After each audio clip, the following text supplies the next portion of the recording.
Paguirigan is our project in environmental science submitted to Sir Arnold Nickdow. Today, our topic is about solar eclipse. Do you know about solar eclipse?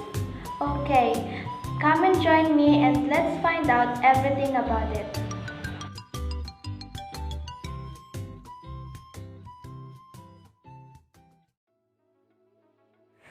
A solar eclipse happens when a new moon moves between the Earth and the Sun, blocking all of Sun's rays from reaching the Earth.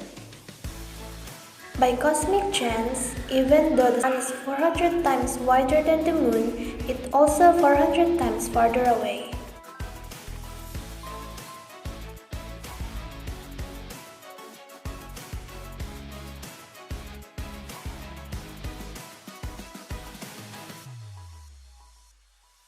Why then isn't there an eclipse every month? The Moon's orbit is usually tilted a few degrees north or south in relation to the Earth. When the Moon does eclipse the Sun, it casts two types of shadow on Earth, a smaller darker shadow known as the umbra and a larger shadow known as the penumbra.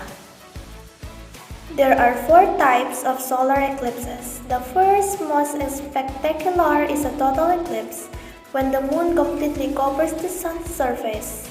A total eclipse can only be seen if you're standing within the umbra shadow. That's why the imaginary created by this shadow as it races across the Earth is known as the path of totality. People within the penumbra shadow see only a partial eclipse, the second type. From this view, outside the path of totality, the Moon passes in front of the Sun off center, never fully covering its surface. An annular eclipse occurs when the Moon passes directly in front of the Sun. However, unlike a total eclipse, the Moon appears too small to fully cover the Sun. The Moon's orbit is elliptical, so sometimes it's closer to Earth and sometimes it's farther away. Last, a hybrid eclipse is when the Moon's position between the Earth and Sun is so finely balanced that the curvature of the Earth plays a role. The Moon will be farther away from some parts of Earth along the eclipse's path, resulting in an annular eclipse. In other parts, the Moon will be just close enough to fully cover the Sun, resulting in a total eclipse. While a total solar eclipse happens somewhere on Earth every year or two, any given point on Earth experiences the event only about once every 400 years. I interrupt this video for an important safety announcement. Looking directly at the Sun, even during an eclipse, can cause permanent eye damage. Fortunately, there are ways to enjoy an eclipse safely. The easiest is to use certified eclipse watching glasses, which are shaded thousands of times darker than typical sunglasses. You can also look at the eclipse indirectly by making a pinhole viewer. Simple, poke a small hole in a piece of cardboard. Hold the cardboard up to the Sun, allowing the Sun's image to be projected onto a flat surface. Be sure to look only at the surface and not through the cardboard. Just before the Moon completely covers the Sun, low-lying valleys on the Moon's edge will be the only spots the sunlight continues to pass through.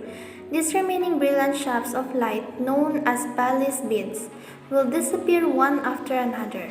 And finally, a single bead of light remains, known as the diamond ring, signaling that you're just seconds away from experiencing totality. Once the last bead disappears and the Moon completely covers the Sun's surface, the view through your eclipse glasses will be pitch black, totally achieved. At this point, none of the Sun's rays are reaching your eyes, and it's the only time that it's safe to take off your glasses.